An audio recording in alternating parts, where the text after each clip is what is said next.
Video, I'm going to show you how to make smart objects and the advantages to using smart objects and how that they are non-destructive, meaning that you can edit them without ruining the original file.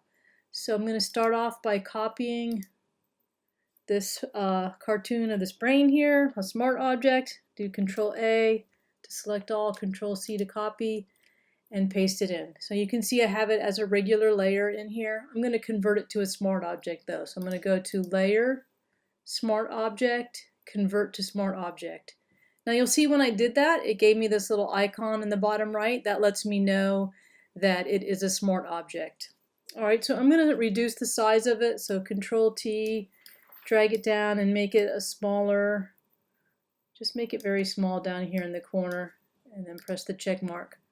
And I'm going to name this layer Smart. Okay, so that's my smart object layer. Now I'm going to paste the brain in again on another layer, and this time I'm not going to make it a smart object because I want to show you what happens when you don't make it a smart object. So I'm going to do Control T again on this one, and I'm going to reduce it down really small too. So now we have the two brains, and this one is the not smart object. Okay, so let's say I want to change the color on the brain. I'm going to go to this smart object here and I'm going to double click there and it opens it up in another file. So let's say I want to make it like a brighter pink. I'm going to saturate it a little bit more, maybe give it a slightly different tint to it. And then I say OK. And then File, Save. So it saves this extra copy of it.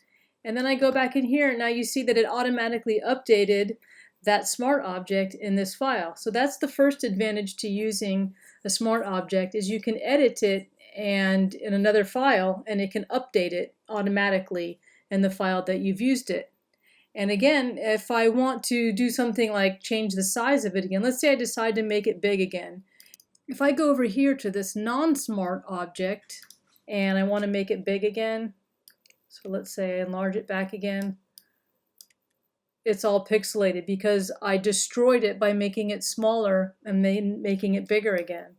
But if I go over here to my smart object and I do Control T and I make it big again, look how the resolution is still there. I did not destroy it at all.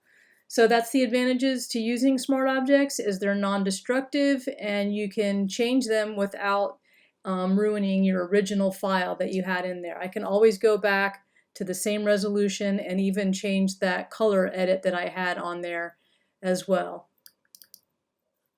So if I wanted to change the color back to the original color that I had, I can always undo that hue and saturation edit that I had, and I can go to Save, and then when I go back to my file, it changed it back to the original color.